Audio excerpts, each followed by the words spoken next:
Bismillahirrahmanirrahim. Assalamualaikum warahmatullahi wabarakatuh. Alhamdulillahirrabbilalamin, kita dapat bertemu kembali setelah kita melaksanakan penilaian tengah semester.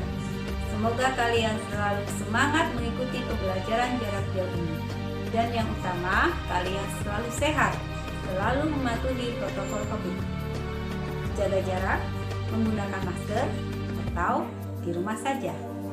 Anak-anak, pada kesempatan ini Ibu akan menerangkan materi baru, yaitu tentang sholat sunnah. Marilah kalian perhatikan penjelasan Ibu dengan mencatat apa yang Ibu terangkan. Selamat mengikuti. Anak-anak, silakan kalian perhatikan bagan berikut ini. Dalam bagan tersebut, kalian dapat memahami bahwa pelaksanaan sholat sunnah itu dibagi menjadi 3. Yang pertama dilaksanakan secara berjamaah, yang kedua dilaksanakan munfarid atau sendiri, yang ketiga dilaksanakan secara berjamaah atau munfarid. Untuk sholat sunnah yang dilaksanakan secara berjamaah, contohnya yaitu sholat Idul Fitri, sholat Idul Adha, sholat kusuf, sholat khusuf. Contoh sholat sunnah yang dikerjakan secara munfarid atau sendiri yaitu sholat sunnah rawatib, tahiyatul masjid, dan istikharah. Terakhir, sholat sunnah yang dikerjakan secara berjamaah atau munfarid yaitu contohnya sholat taraweh, witir, duha, tahajud, dan sholat tasbih. Apa yang dimaksud dengan sholat sunnah berjamaah? Sholat sunnah berjamaah adalah sholat sunnah yang dikerjakan secara bersama-sama antara imam dan makmum. Contoh sholat sunnah yang dikerjakan secara berjamaah atau bersama-sama yaitu sholat Idul Fitri. Sholat Idul Fitri yaitu sholat sunnah 2 rakaat yang dilaksanakan pada Hari Raya Idul Fitri setiap tanggal 1 Syawal setelah melaksanakan puasa bulan Ramadan. Hukum melaksanakan sholat Idul Fitri yaitu sunnah muakkad, artinya sunnah yang sangat dianjurkan. Waktu untuk melaksanakan sholat Idul Fitri adalah sesudah terbit matahari sampai tergelincirnya matahari pada tanggal 1 Syawal. Yang kedua, sholat Idul Adha. Sholat Idul Adha yaitu sholat yang dilaksanakan pada Hari Raya Kurban atau Hari Raya Idul Adha. Hukum melaksanakan sholat Idul Adha adalah sunnah muakkad atau sangat dianjurkan. Waktu pelaksanaannya pada hari tanggal 10 Zulhijjah bertepatan dengan pelaksanaan rangkaian ibadah haji di Tanah Suci. Pelaksanaan sholat Idul Fitri dan sholat Idul Adha itu ada beberapa ketentuan kesamaan kecuali niat yang berbeda. Di antara ketentuan pelaksanaan kedua sholat itu, yang pertama diawali dengan niat, kemudian dilanjutkan pada rakaat pertama sesudah membaca doa iftitah bertakbir sambil mengangkat tangan sebanyak 7 kali. Masing-masing salah satu takbir atau di sela takbir itu diisi dengan membaca bacaan tasbih yaitu Subhanallah, walhamdulillah, wala ilaha illallah, wallahu akbar. Selanjutnya, setelah takbir 7 kali dan membaca tasbih tersebut, dilanjutkan membaca surat Al-Fatihah dan membaca salah satu surat Al-Quran. Pada rakaat kedua, setelah takbir, berdiri, kemudian membaca takbir 5 kali, sambil mengangkat tangan dan di antara setiap takbir disunahkan membaca tasbih. Sholat Idul Fitri atau Idul Adha ditutup dengan salam. Setelah itu, khatib mengumandangkan khutbah 2 kali.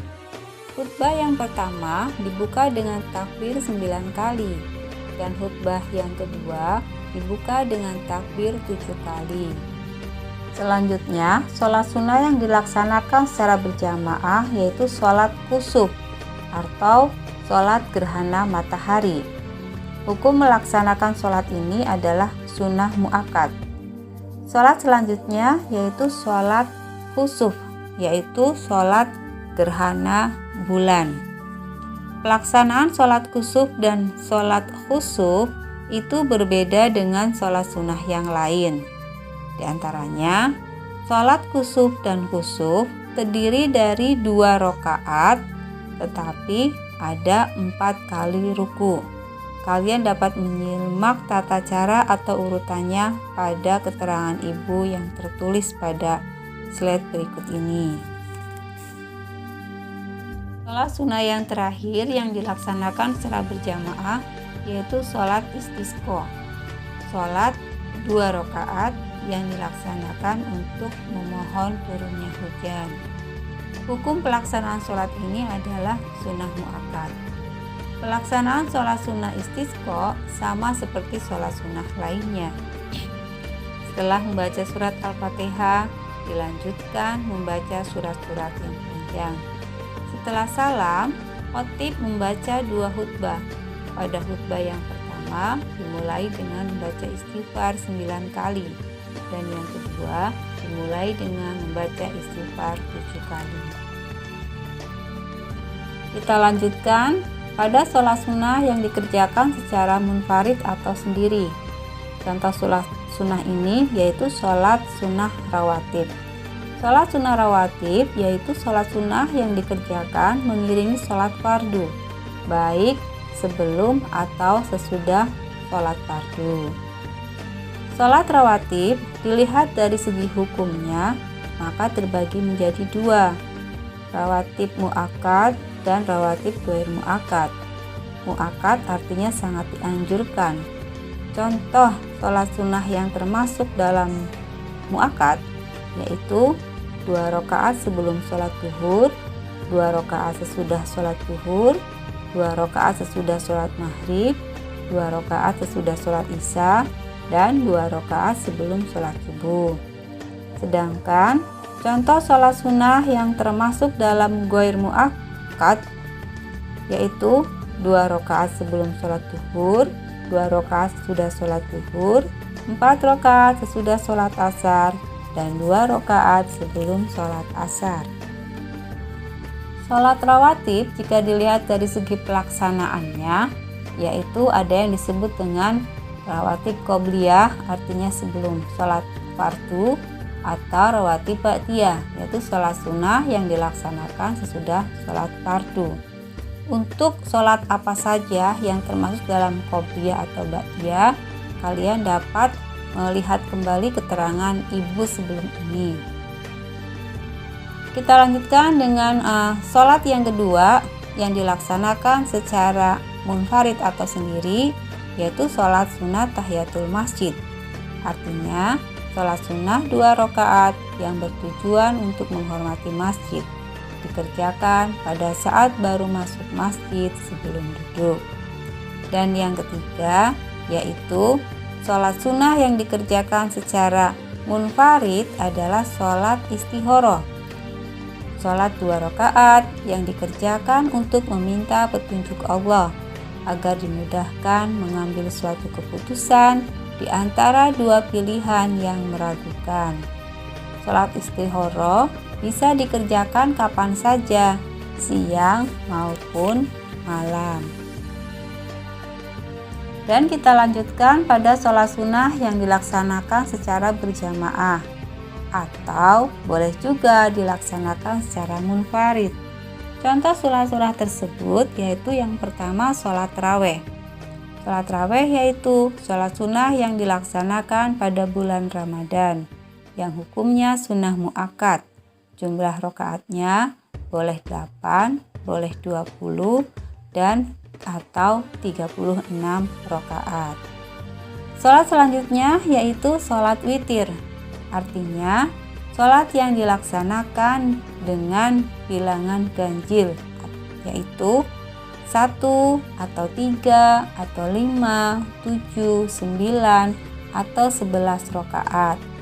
Hukumnya adalah sunnah muakkad dan dilaksanakan sesudah sholat isya sampai menjelang fajar, sholat subuh. Sholat yang ketiga yang dilaksanakan boleh secara berjamaah atau munfarid yaitu sholat duha. Artinya sholat sunnah yang dikerjakan pada waktu matahari sudah menaik sekitar 1 tombak atau sekitar pukul 7 atau matahari setinggi sekitar 7 hasta hingga menjelang saat duhur dengan jumlah rakaat yaitu paling sedikit 2 rakaat dan paling banyak 12 rakaat. Sholat yang keempat yang boleh dilaksanakan secara berjamaah atau munfarid yaitu sholat tahajud.